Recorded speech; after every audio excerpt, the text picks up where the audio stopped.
Selamat hari Minggu, jemaat yang sangat dikasihin Tuhan. Pertama-tama saya ingin mengucapkan selamat ulang tahun GBI Kebon Sirih yang ke-16. Sementara ini kita masih mengikuti ibadah online. Mari kita memuji dan menyembah bersama WL dan Imam Musik serta firman yang akan disampaikan oleh hambanya. Selamat beribadah, Tuhan Yesus memberkati. Shalom Bapak Ibu yang dikasihi oleh Tuhan, dimanapun Anda berada pada hari ini, apa kabarnya? Saya percaya kita semua diberkati dan aman dalam perlindungan Tuhan. Dan mari hari ini kita boleh bersama-sama, kita ada sebagaimana kita ada semua karena kebaikan Tuhan. Mari kita siapkan hati kita, mau sama-sama memuji menyembah Tuhan. Saudara, dimanapun Anda berada, mari naikkan syukur di hadapan Tuhan. Buka hatimu, angkat suaramu, kita mau sama-sama bersama bersatu hati memuji, menyembah dan menyenangkan Tuhan. Yang setuju katakan amin. Mari kita tundukkan kepala bersatu hati dalam doa. Kami bersyukur kalau kami ada sebagaimana kami ada saat ini Tuhan. Semua karena kebaikan dan anugerah-Mu yang besar dalam kehidupan kami. Janji-Mu yang selalu menopang kami, dan kasih-Mu yang menuntun langkah hidup kami, hingga kami boleh ada sebagaimana kami ada saat ini Tuhan. Dan tiba saatnya Tuhan, kami akan memuji menyembah-Mu Tuhan.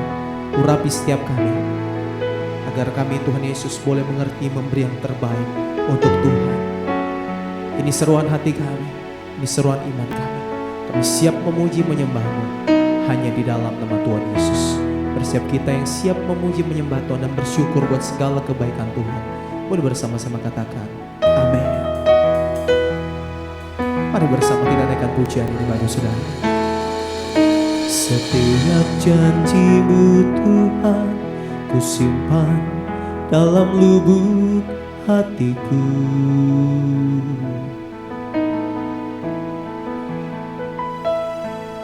Lewati setiap masalah, setiap tetes air mata dalam hidupku. Janji-Mu menopang hidupku, kasih-Mu menuntun langkahku dalam setiap waktu. Penolongku yang aku percaya. Mari sekali bersama-sama kita katakan, setiap janji-Mu Tuhan ku simpan dalam lubuk hatiku.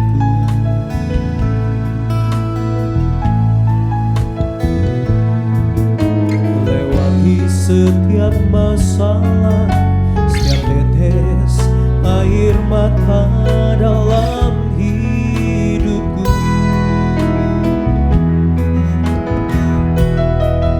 Kasih-Mu menopang hidupku, janji-Mu menuntun langkahku dalam setiap waktu. Penolongku yang aku percaya. Terima kasih ya Tuhan. Terima kasih buat kasih setiamu. Penyertaan-Mu sempurna, janji-Mu tak pernah terlambat menolongku.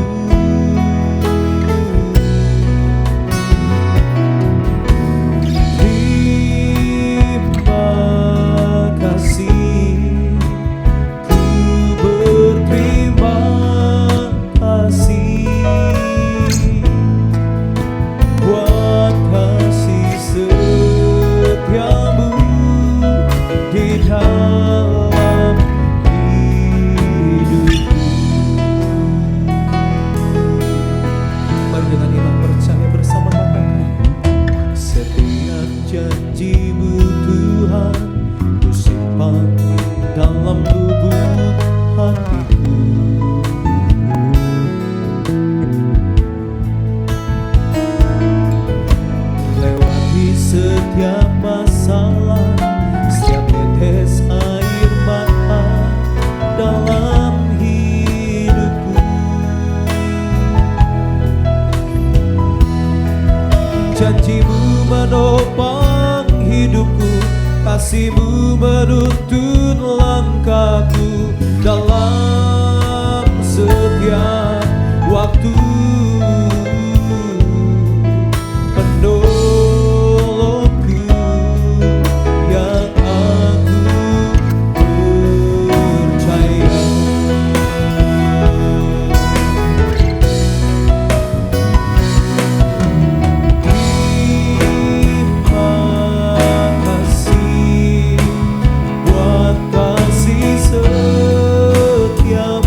terima kasih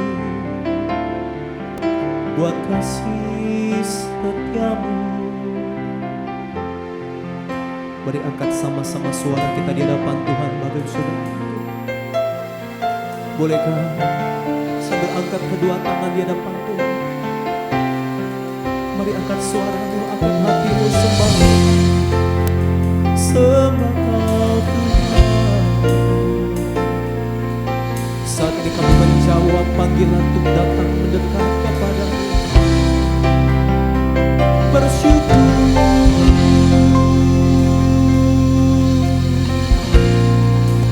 buat kebaikan Tuhan dan pertolongan-Mu dalam hidup kami.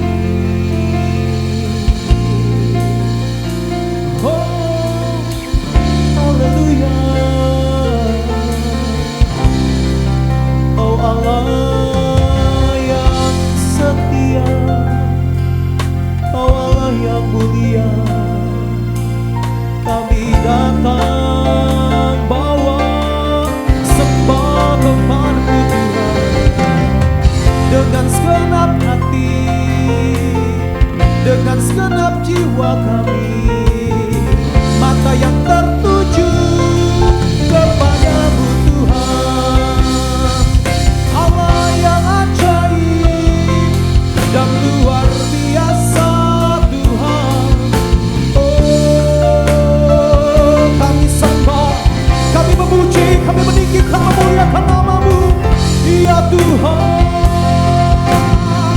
Oh, Lama Shandara Lalase, Shandara Lalale.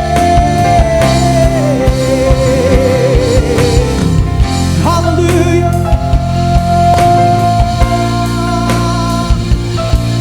Sebab kedahsyatan-Mu, kebesaran-Mu, kemuliaan-Mu mengatasi bumi. Oh, lalabashan, lalabataha, lalabo, ya lalalale. Shandara labalabalabalabalabaso. Haleluya, haleluya, haleluya. Oh, Kau sungguh baik Tuhan. Tangan kami terangkat kepada Tuhan yang besar dan terima Engkau. Aku punya Tuhan yang besar, yang telah berjanji dan sanggup menggenapi imanku, bersepakat percaya kuasanya. Ku terima sekarang kemenangan darimu.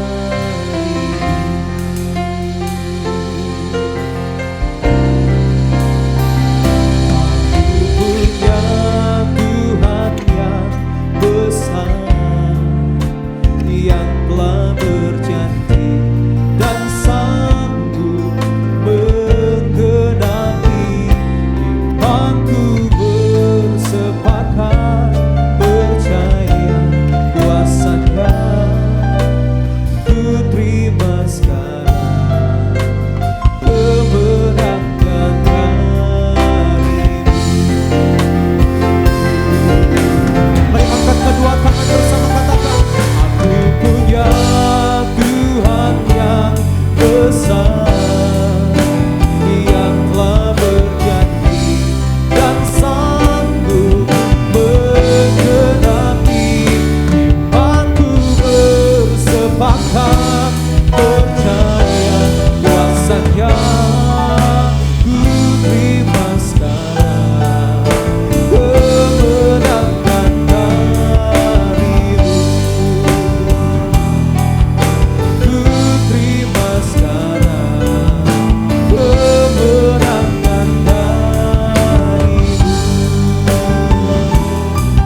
kemenangan yang datangnya daripada Tuhan yang besar, Tuhan semesta alam. Bersiap kita yang mengalami kemenangan yang datangnya daripada Tuhan yang luar biasa. Boleh bersama-sama katakan amin. Kita boleh berikan tepuk tangan yang terbaik buat Tuhan Yesus, saudara. Saya percaya Tuhan yang kita sembah adalah Tuhan yang dahsyat. Allah turut bekerja dalam segala sesuatu untuk mendatangkan kebaikan bagi setiap kita, saudara.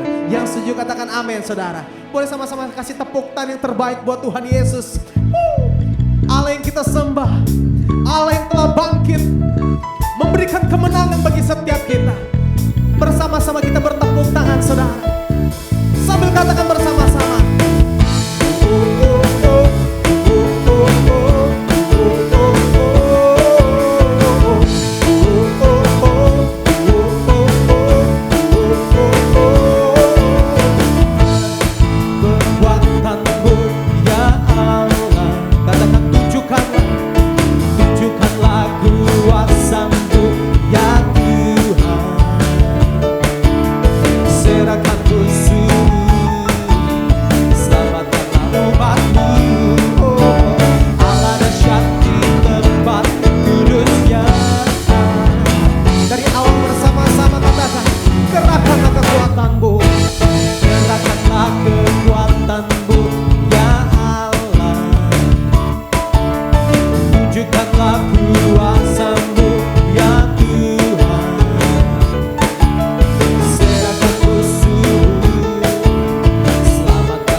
Bersoraklah, Allah bangkit, bernyanyilah,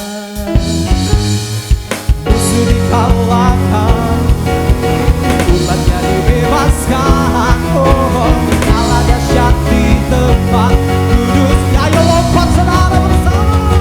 Allah bangkit, bersoraklah.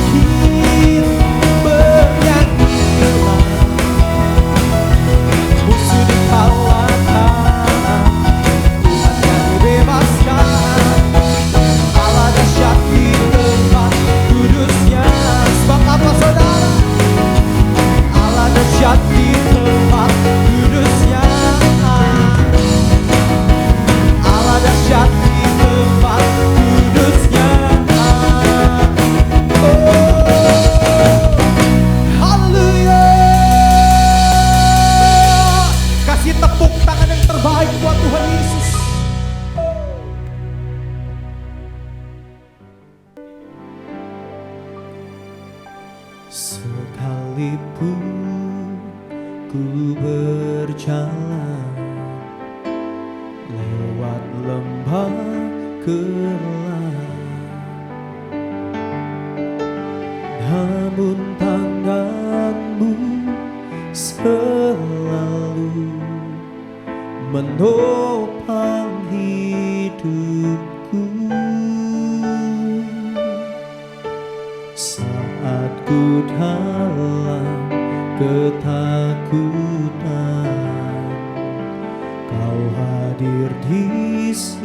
sisiku. Kau berkata, jangan takut, Kau beriku kemenangan. Kaulah Tuhan yang berjanji, tak sekalipun Kau ingkari kesetiaan-Mu sungguh terbukti di sepanjang hidupku. Untuk selamanya ku kan setia melayani, mengasihi-Mu. Tiada Tuhan seperti-Mu. Kau Allahku yang setia.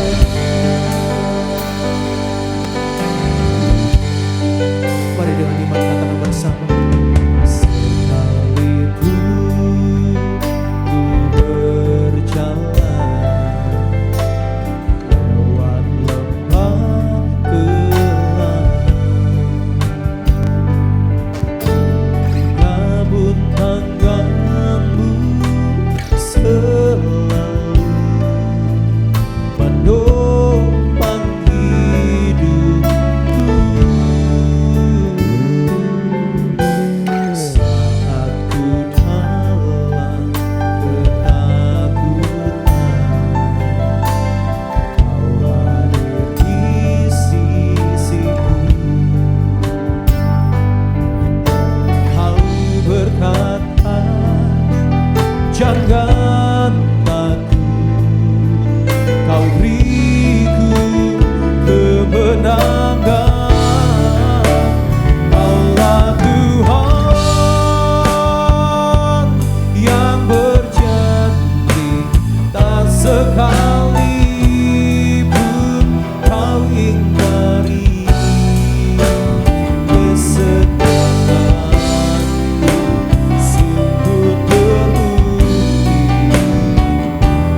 di sepanjang hidupku.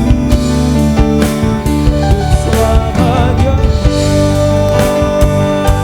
ku kan setia melayani, mengasihi-Mu. Tiada Tuhan seperti-Mu, Yesus. Kau Allahku yang setia.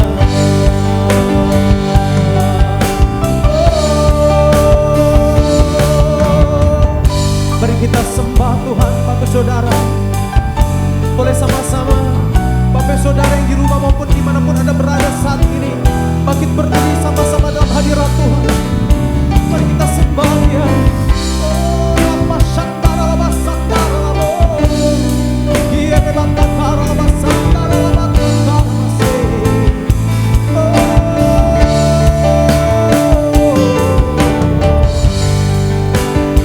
Oh Allah Immanuel Tuhan, yang selalu menyertai setiap langkah hidup kami, di setiap musim hidup kami melihat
Shalom.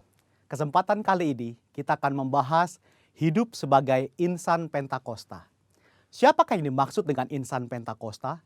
Tentunya bukan hanya mereka yang merupakan anggota jemaat gereja Pentakosta, tetapi semua orang percaya yang hidup dipimpin dan dituntun oleh Roh Kudus, yang meyakini bahwa suara Tuhan masih diperdengarkan, yang meyakini bahwa kita masih mendengar suaranya, dan yang dengan iman dan kuasa dari Roh Kudus berkata-kata atas nama Tuhan.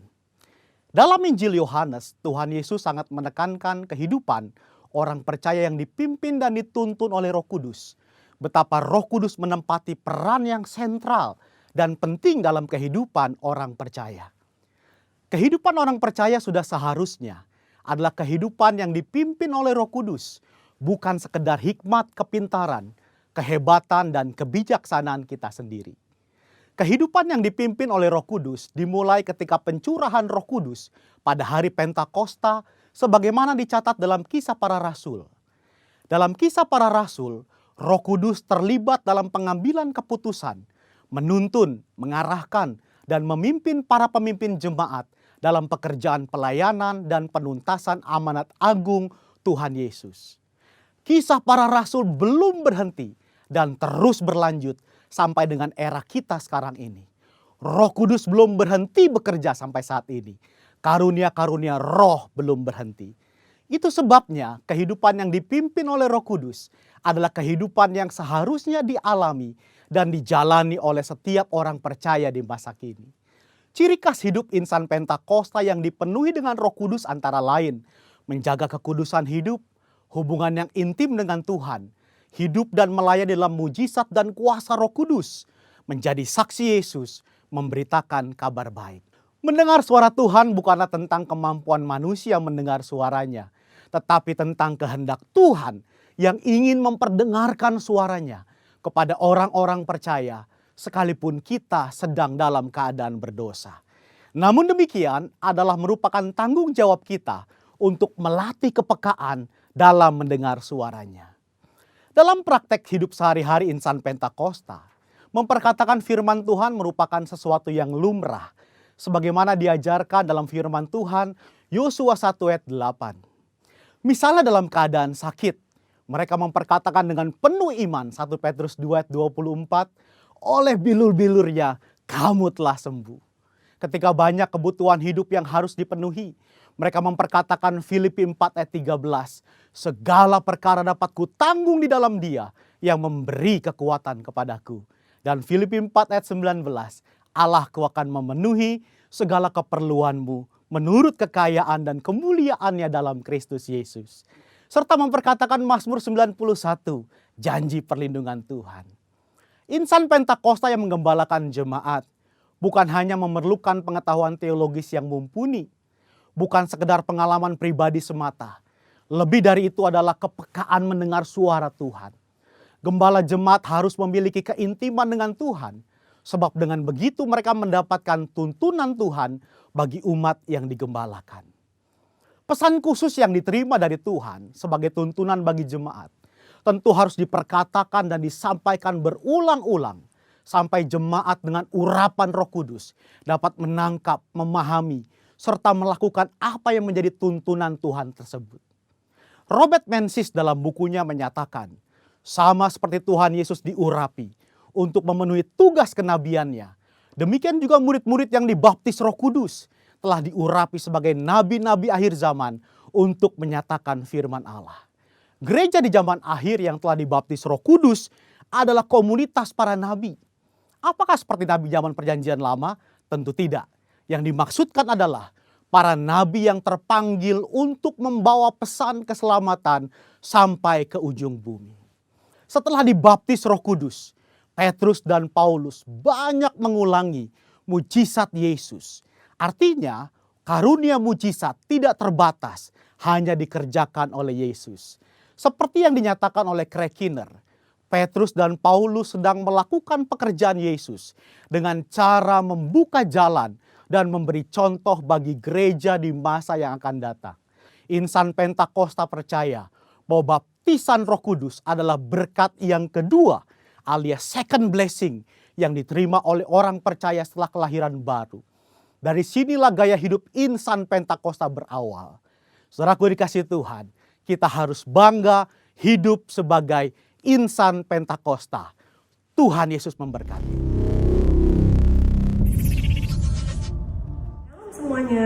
Semuanya kita diberkati Tuhan. Yuk sebelum kita masuk dalam firman Tuhan, kita akan berdoa terlebih dahulu ya.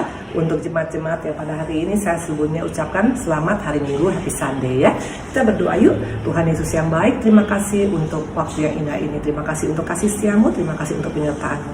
Kami siap untuk mendengarkan pesan-Mu Tuhan, berbicara pada setiap kami, dan kami siap untuk meresponi dengan cara yang baik. Haleluya, amin ya. Kita akan masuk dalam firman Tuhan. Sebelumnya kita nyanyikan satu lagu dulu. Ini bukan lagu kebangsaan saya, tapi saya percaya ini harusnya menjadi lagu dan doa kita ya. Hidup ini adalah kesempatan. Yuk kita nyanyikan yuk. Hidup ini adalah kesempatan. Hidup ini untuk melayani Tuhan. Jangan sia-siakan waktu yang Tuhan beri.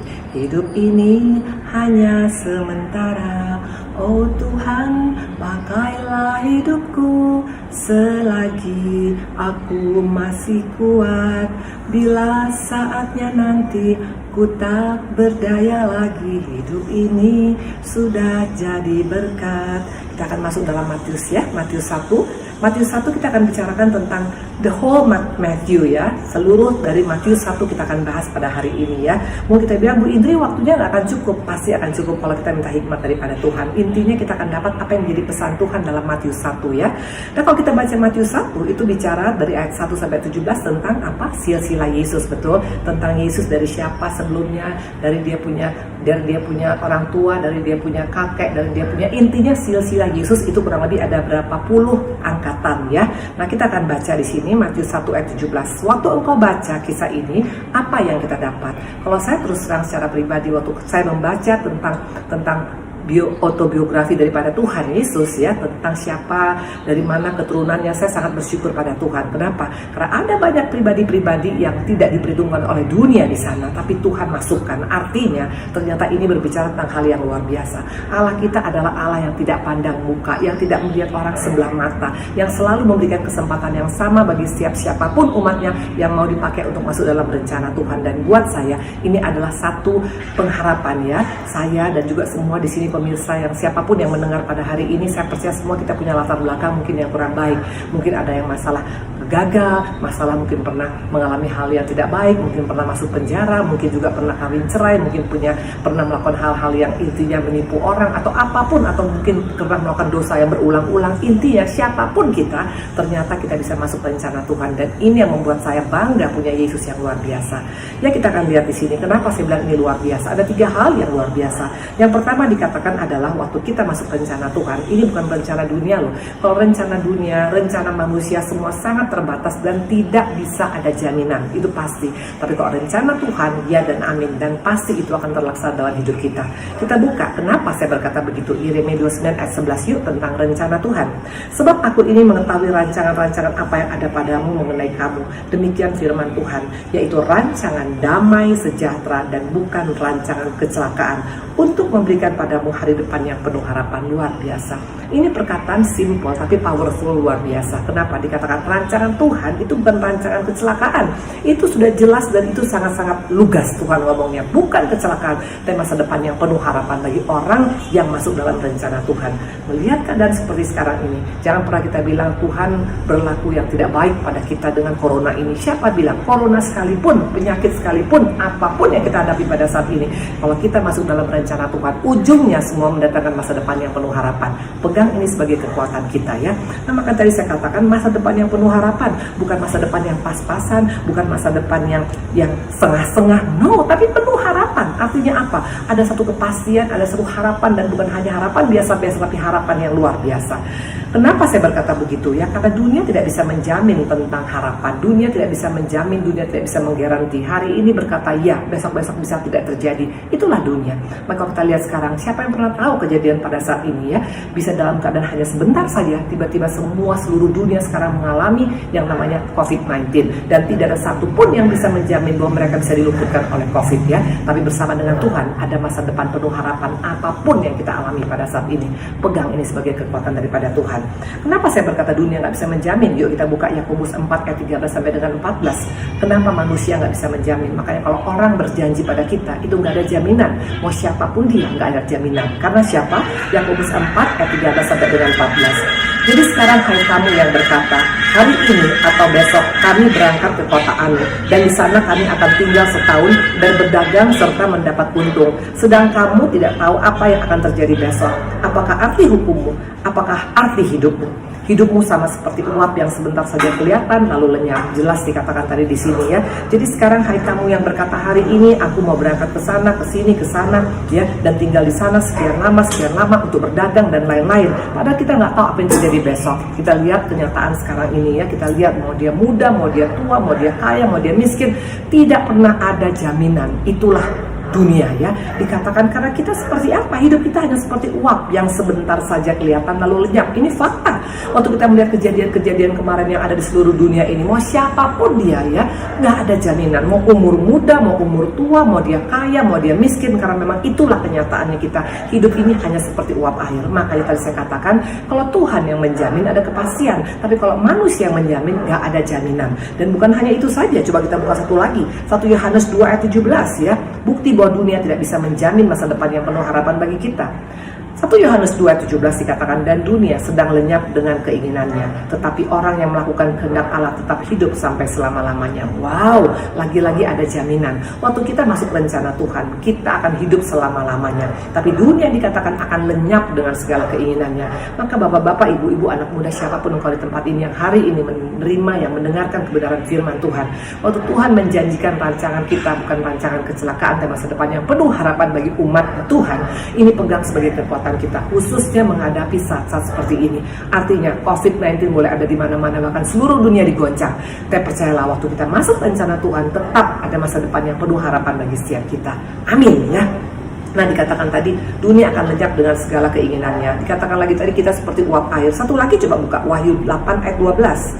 Lalu malaikat yang keempat meniup sangkakala, dan terpukullah sepertiga dari matahari dan sepertiga dari bulan dan sepertiga dari bintang, sehingga sepertiga daripadanya menjadi gelap dan sepertiga dari siang hari tidak terang, dan demikian juga malam. Jelas dikatakan akan ada nanti kegelapan, akan ada ketidakpastian. Karena bayangkan kalau kita hidup dalam kegelapan, kita nggak tahu, bahkan suatu meter pun ke depan kita nggak tahu apa yang ada di depan kita. Itulah kalau orang hidup dalam kegelapan, tidak ada kepastian, tidak ada jaminan, tidak ada garansi. Tapi orang yang masuk rencana Tuhan, dikatakan tadi ada kepastian, dikatakan jaminannya adalah masa depan yang penuh harapan. Ini luar biasa ya. Dan dikatakan tadi hidup dalam rencana Tuhan ada kepastian. Yang pasti kalau kita hidup dalam Yesus, itu pasti guarantee 1000% itu pasti akan ada jaminan. Mana buktinya? 2 Korintus 1 ayat 20 dikatakan, sebab Kristus adalah ya bagi semua janji Allah. Itulah sebabnya oleh Dia kita mengatakan amin untuk memuliakan Allah. Ada iya dan amin dalam Kristus. Makanya jangan sampai kita jauh dari Tuhan Yesus. Karena dalam Tuhan Yesus semuanya masih ragu-ragu, semua masih tidak ada jaminan, semua masih mudah-mudahan. Tapi dalam Tuhan dikatakan ada iya dan amin untuk setiap janji-janjinya. Dan apa janji Bapa di surga tadi? Rancanganku bukan rancangan kecelakaan, tapi masa depan yang penuh harapan bagi orang yang mengasihi Dia, betul? Dan dikatakan masa depan yang penuh harapan. Ingat itu, bukan hanya biasa-biasa, tapi penuh dengan harapan. Waktu kita tinggal dalam rencana Tuhan, karena dalam Yesus janjinya itu semuanya pasti akan digenapin. Ini adalah kekuatan yang luar biasa. Nah, berikutnya dikatakan, pertanyaan adalah ya siapa? Ya mana buktinya bahwa memang betul Tuhan itu adalah Allah yang sama, Allah yang tidak memandang muka, Allah yang tetap memberikan kesempatan bagi setiap kita semuanya untuk bisa menerima janji Allah. Dalam Matius 1 ayat 1, kalau kita baca itu semuanya, itu banyak pribadi-pribadi yang sebenarnya tidak masuk hitungan. Bahkan juga termasuk orang-orang melakukan banyak kesalahan, betul? Menurut dunia mungkin orang ini nggak bisa dipakai lagi. Contoh soal kalau kita mau mengerjakan pegawai baru dalam perusahaan kita kan pasti lihat kalau dia mungkin pernah bermasalah dengan polisi, pernah masuk penjara, atau pernah melakukan penjualan narkoba, atau apapun mungkin kita nggak menerima. Itulah dunia. Dunia selalu melihat CV, selalu melihat background, selalu melihat latar belakang. Tapi Tuhan ternyata tidak seperti itu. Mana buktinya? Buka Matius 1 ayat 1 dikatakan, inilah silsilah Yesus Kristus, anak Daud, anak Abraham. Luar biasa. Dari mulai awal ayat pertama dikatakan, inilah silsilah Yesus Kristus, anak Daud, anak Abraham. Kalau Abraham jelas bapak orang benar, tapi Daud pernah melakukan kesalahan, sangat pernah. Makanya di tempat ini jangan pernah kita pikir kalau kita hidup sudah kudus, tidak pernah melakukan kesalahan, baru masuk rencana Tuhan. Siapa bilang? Daud adalah mantan orang yang pernah melakukan kesalahan yang sangat besar. Dia pernah berselingkuh dengan istri orang, bahkan dia membunuh Uria, suami daripada perempuan selingkuhannya, dengan berencana. Ini tidak main-main. Bayangkan Daud ini bukan melakukan kesalahan yang biasa-biasa, kesalahannya sangat fatal, tapi yang luar biasa, Tuhan tetap masukkan dia dalam silsilahnya. Nah, di hadapan Tuhan nggak pernah lihat latar belakang. Waktu kita mau sungguh-sungguh mengaku dosa dan kita membereskan dosa kita sama Tuhan, terlalu kecil untuk tidak bisa memakai hidup kita. Makanya di tempat ini bukan masalah background kita yang parah, bukan masalah kehidupan kita yang kotor, tapi maukah kita mengambil keputusan untuk berubah, untuk bisa masuk rencana Tuhan. Itu luar biasa. Yang kedua, kita lihat ayat kedua. Abraham memperanakan Ishak, Ishak memperanakan Yakub, Yakub memperanakan Yehuda dan saudara-saudaranya. Siapa yang berikutnya? Yakub. Siapa yang nggak tahu Yakub artinya penipu, betul? Dia sudah menipu, bahkan bukan hanya menipu orang-orang yang tidak dia kenal. Dia tipu bapaknya sendiri. Ingat cerita bagaimana waktu itu seorang Rahel, seorang Ribka yang mengatakan kepada Yakub, kamu pakai bulu-bulu, nanti kamu minta berkat dari ayah kamu, dari Ishak, betul? Dan Yakub berkata, nanti kalau dia tahu bagaimana, udah tenang aja, pokoknya intinya kamu lakukan. Dan dia sangat menikmati kebohongan, dan dari kebohongan 1, kebohongan 2, kebohongan 3, akhirnya Yakub suka berbohong hidupnya. Dan dikatakan bagaimana mungkin pembohong bisa dipakai Tuhan? Saya percaya waktu Yakub menyesal dan mengaku dosa, saya percaya segala dosa semerah kelinci pun Tuhan bisa ampunin. Ini yang luar biasa. Yakub si pembohong. Mungkin kita pun di tempat ini pernah menjadi orang-orang yang suka berbohong, suka berdusta ya. Jujur dalam nama Tuhan Yesus, saya dulu mantan orang yang suka berbohong. Banyak sekali kebohongan-kebohongan yang saya lakukan. Bohong pada orang tua, bohong kepada kakak-kakak, bohong kepada suami, bohong kepada anak-anak. Intinya suka berbohong, itu adalah gaya hidup saya. Dan waktu saya menyesal dan minta ampun pada Tuhan, Tuhan berikan kesempatan. Makanya dikatakan Yakub pun mendapat kesempatan menjadi partner kerja Tuhan. Siapa lagi tadi? Daud. Daud jelas mengadakan perselingkuhan ya. Dia bukan orang yang setia kepada istri muda, istri pertamanya. Dia berselingkuh dengan siapa? Dengan Batseba. Bahkan bukan hanya berselingkuh, dia membunuh bahkan suami daripada Batseba dengan memasukkan Uria itu untuk di perperangan dan meletakkannya di paling depan sehingga akhirnya dia mati. Intinya ini orang sangat-sangat sadis sebenarnya. Tapi waktu dia menyesal dan mengaku dosa, maka Tuhan pun mengampuni. Makanya Tuhan memasukkan dia ke dalam program kerja Tuhan, ke dalam rencana besar Tuhan. Kalau buat saya ini bukan berbicara artinya berarti kalau gitu enak-enak aja Bu Indi bikin kesalahan. No, masih untung ada kesempatan. Jangan pernah pikir kita berbuat dosa nanti kalau udah pas mau mati baru bisa bertobat, belum tentu. Ingat penjahat yang di sebelah kanan atau kiri Tuhan Yesus itu, ingat ceritanya, yang satu mendapat kasih karunia, yang satu dia berkata, kalau engkau adalah Allah, selamatkan dirimu dan diriku. Masih sempat-sempatnya lagi ngeledek Tuhan, masih sempat-sempatnya lagi mengumpat pada Tuhan. Artinya dia kehilangan keselamatan detik-detik terakhir. Jadi jangan pernah katakan yang penting nanti kalau udah mau mati baru bertobat, belum tentu. Terbukti tadi 2 orang penjahat, yang satu bertobat sungguh-sungguh mendapat pengampunan, yang satu masih berusaha untuk menghina Tuhan Yesus, akhirnya dia kehilangan keselamatannya, betul? Nah dikatakan tadi ada Yakub yang tidak termasuk hitungan bisa dipakai dalam programnya Tuhan. Ada Daud juga dikatakan. Jadi ini berbicara tentang pengharapan buat setiap kita. Mungkin engkau pernah seperti Daud sebelumnya, mungkin kita pernah seperti Yakub sebelumnya. Itu pun Tuhan bisa pakai kita untuk menjamin kita mendapat masa depan yang penuh harapan. Luar biasa ya. Nah yang ketiga kita lihat Yehuda. Yehuda memperanakan Peres dan Zerah dari Tamar. Peres memperanakan Hezron dan Hezron memperanakan Ram. Ingat Tamar, siapa Tamar? Kita tahu Tamar, dia adalah perempuan yang dianggap sial oleh Yehuda. Kenapa? Anaknya dua-dua mati menikah dengan Tamar. Yang pertama menikah, mati. Yang kedua dia kawinkan adiknya, mati lagi. Sampai terakhir, Yehuda tidak mau memberikan anaknya yang terakhir karena takut mati lagi bersama dengan Tamar. Jadi intinya Tamar ini pernah dicap menjadi perempuan sial. Tapi perhatikan, orang dunia boleh mencap kita sebagai perempuan sial, perempuan bodoh, perempuan nggak punya masa depan. Tapi Tuhan hari ini katakan engkau pun bisa masuk dalam rencana rencanaku yang luar biasa. Intinya ini sangat pengharapan yang luar biasa.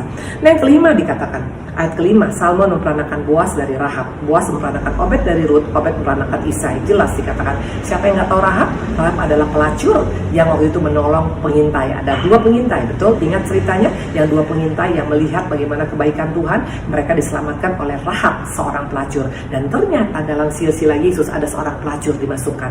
Artinya, bagi Tuhan, dosa apapun yang pernah kita lakukan, asal kita mau bertobat, asal kita mau mengakui kesalahan kita, asal kita mau berbalik kepada Tuhan, kepada jalan yang benar, Tuhan bisa pakai kehidupan kita.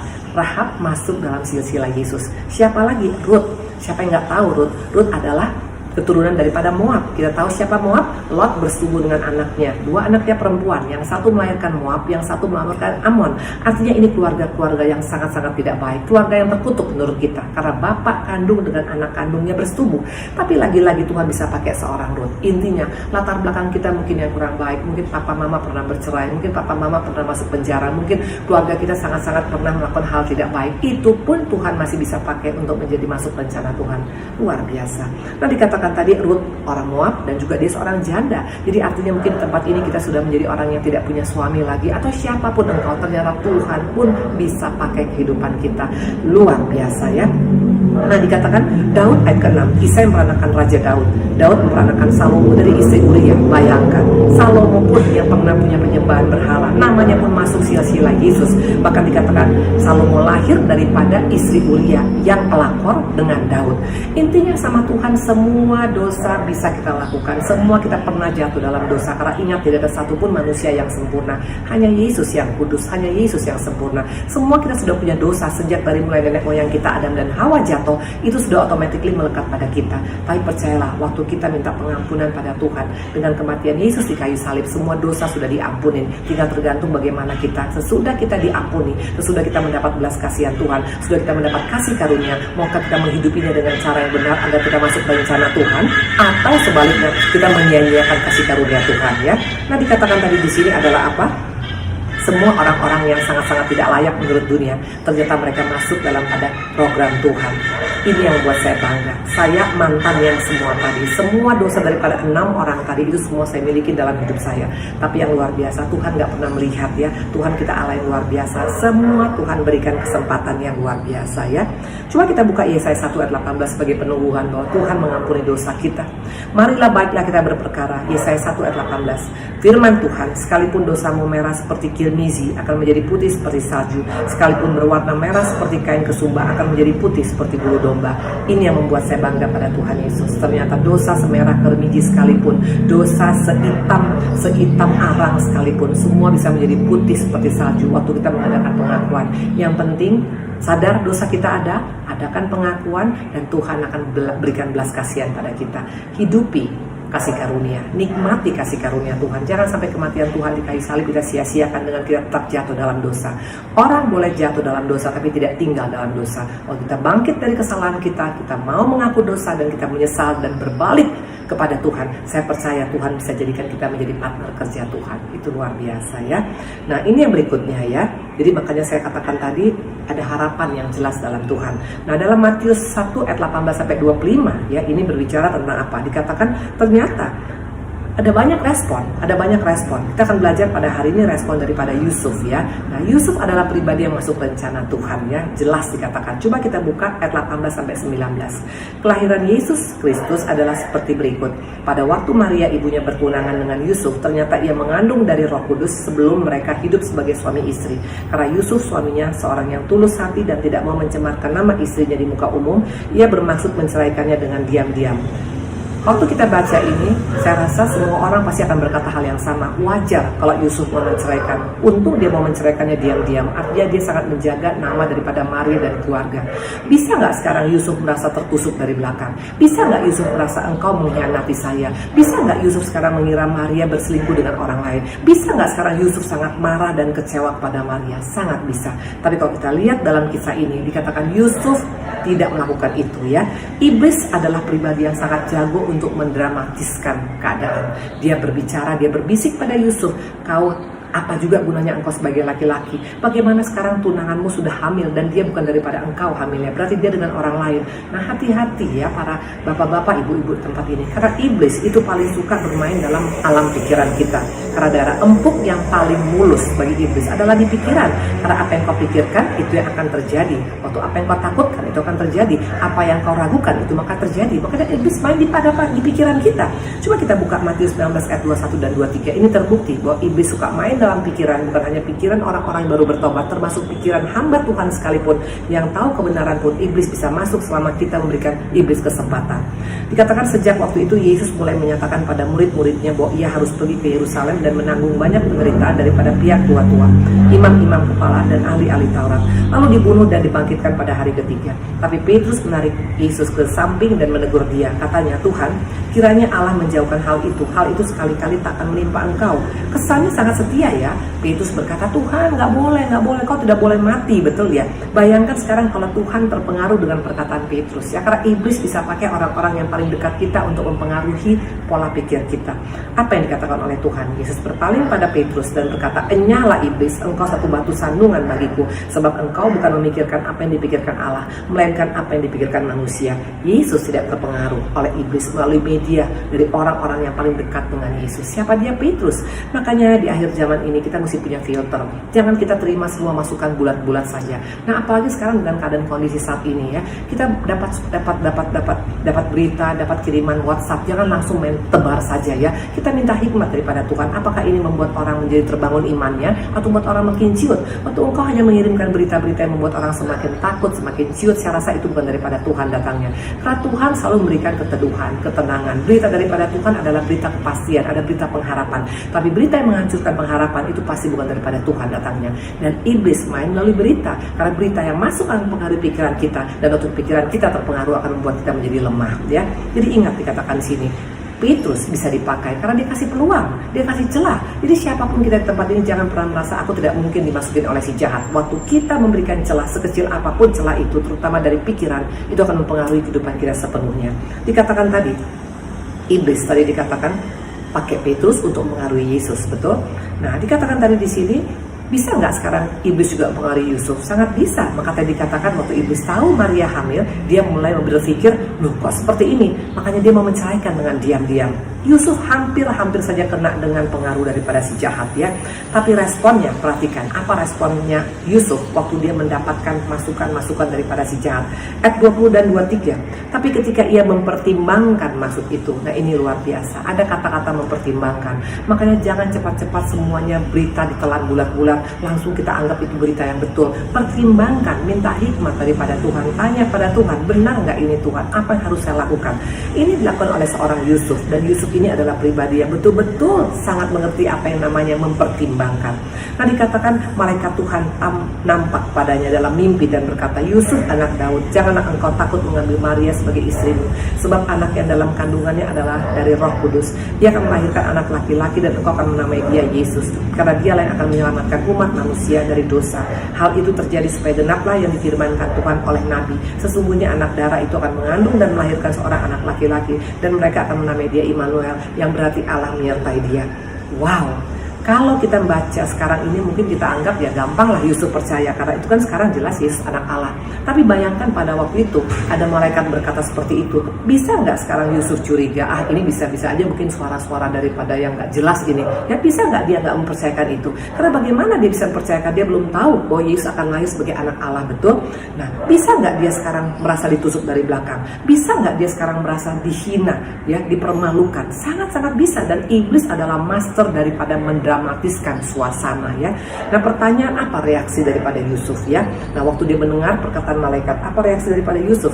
Apa dia menerima bulat-bulat, atau dia juga masih mempertimbangkan, atau dia menolak? Kita lihat. Sesudah bangun dari tidurnya, Yusuf berbuat seperti yang diperintahkan malaikat Tuhan kepadanya. Ia mengambil Maria sebagai istrinya. Ini ayat sederhana ya, tapi kalau buat saya ini ayat luar biasa. Yusuf adalah pribadi yang sangat obedient, sangat taat kepada apa kata Tuhan.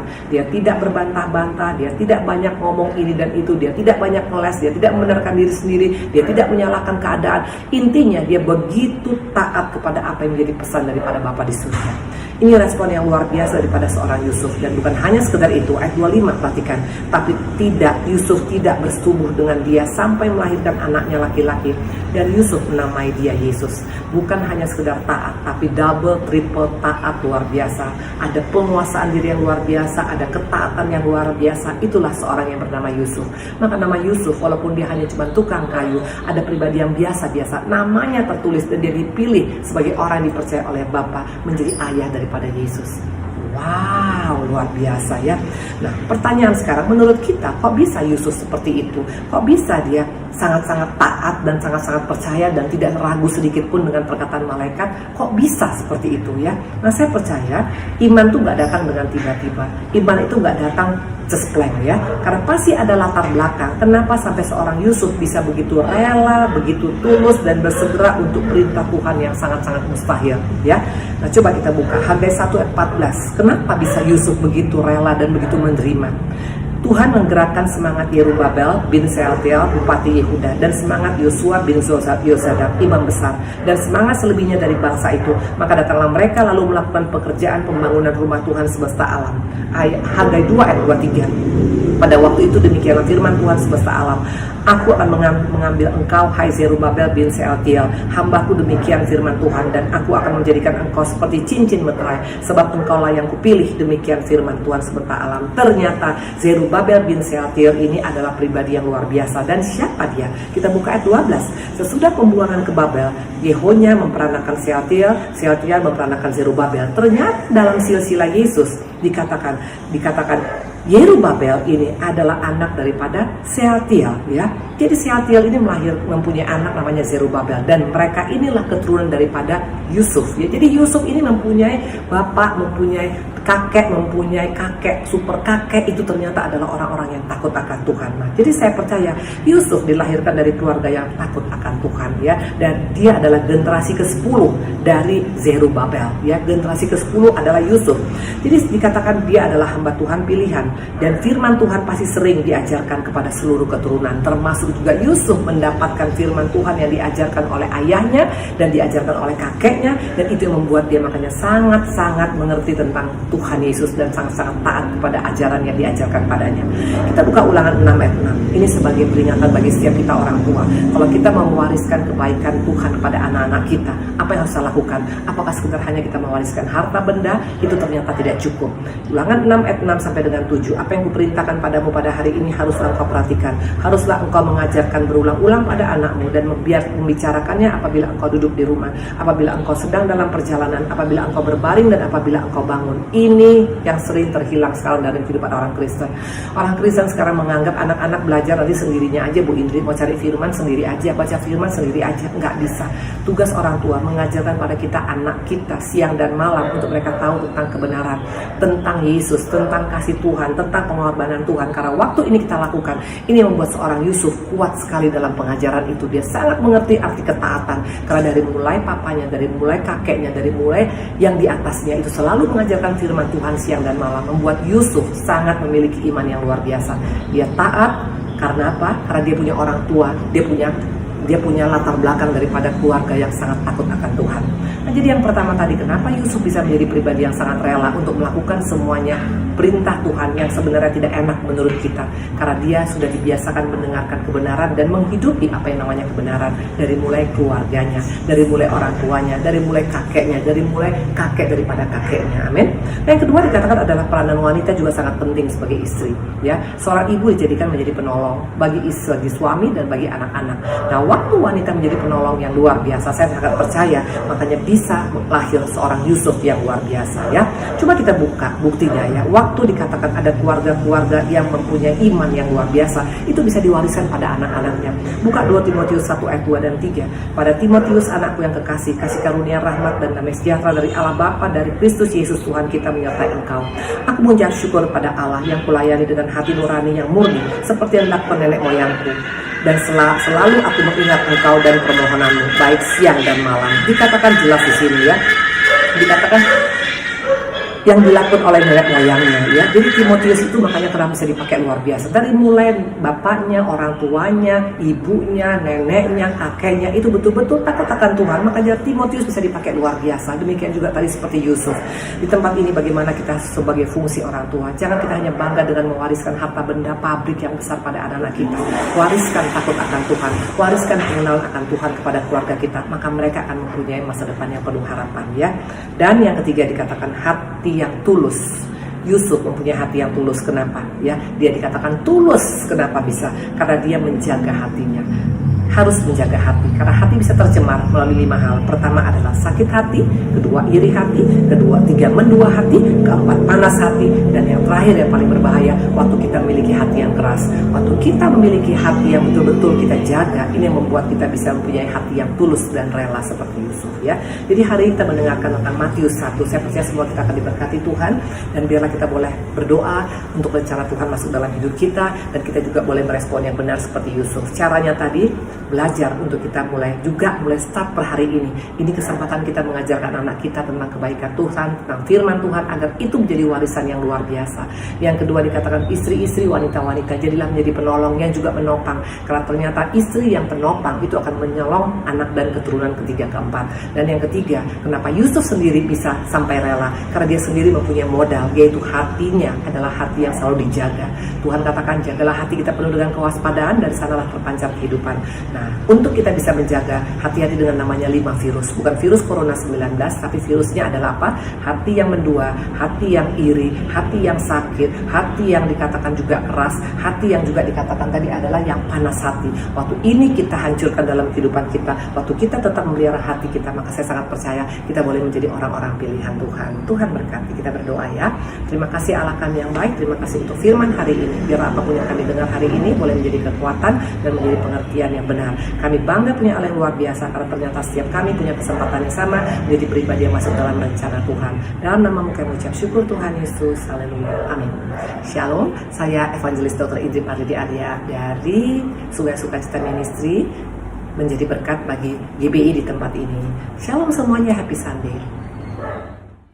Terima kasih Anda telah mengikuti ibadah online pada hari ini. Kami mengajak Bapak dan Ibu untuk kembali mengikuti ibadah online minggu depan tanggal 17 Mei 2020. Firman Tuhan kali ini akan disampaikan oleh Bapak Pendeta Rubin Ok.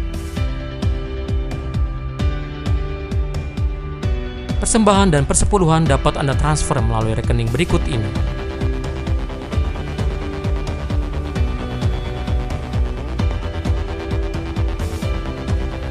Kami mengajak Bapak dan Ibu untuk sama-sama mengikuti kebaktian tengah minggu yang akan diadakan secara online pada hari Rabu tanggal 13 Mei 2020 dengan pembicara Ibu Evangelis Indri Pardede. Kami mengajak Bapak dan Ibu untuk sama-sama mengikuti doa puasa 40 hari dimulai dari tanggal 10 April hingga tanggal 28 Mei 2020 dengan pokok-pokok doa sebagai berikut.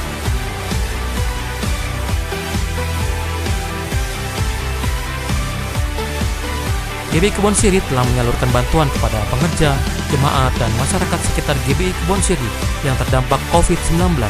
Bagi Bapak dan Ibu yang rindu dan ingin memberikan bantuan diakonia bagi mereka yang terdampak COVID-19, Anda dapat menyalurkannya melalui rekening berikut ini.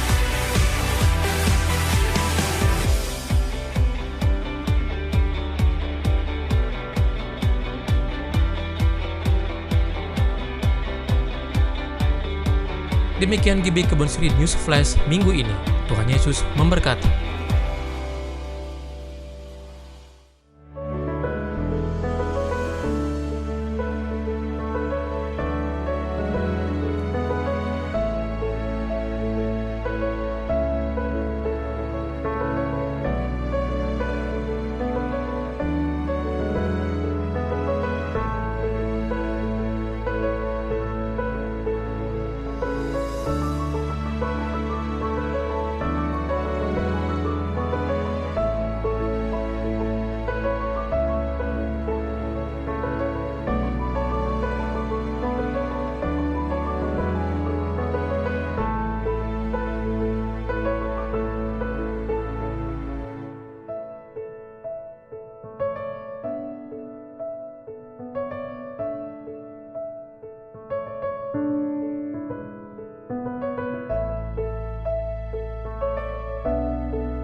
orang-orang yang ada di karet ya.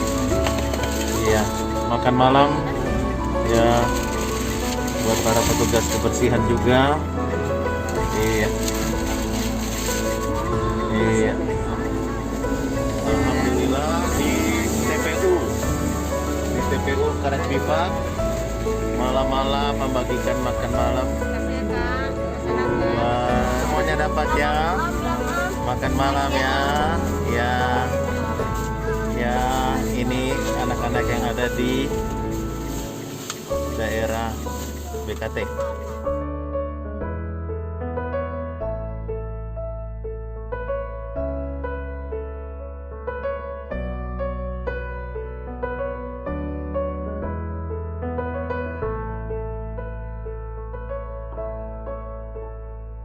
Mendengarkan firman Tuhan pada siang hari ini, dan mari kita bersama-sama berdoa.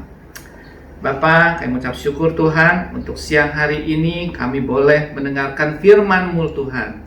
Kami percaya Tuhan Engkau memberkati kehidupan daripada pendeta Ibu Indri Pardede dan keluarganya.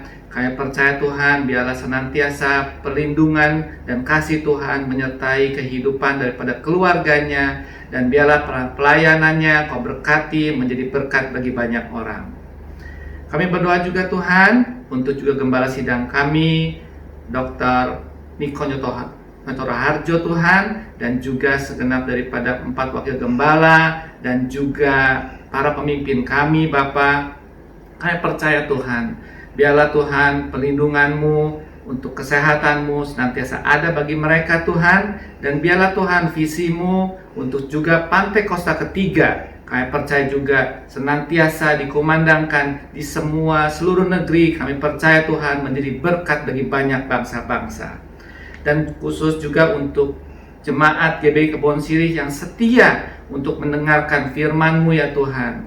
Kami percaya Tuhan untuk perlindungan-Mu senantiasa ada, dan Kau meluputkan kami semua Tuhan dari segala sakit penyakit, segala virus.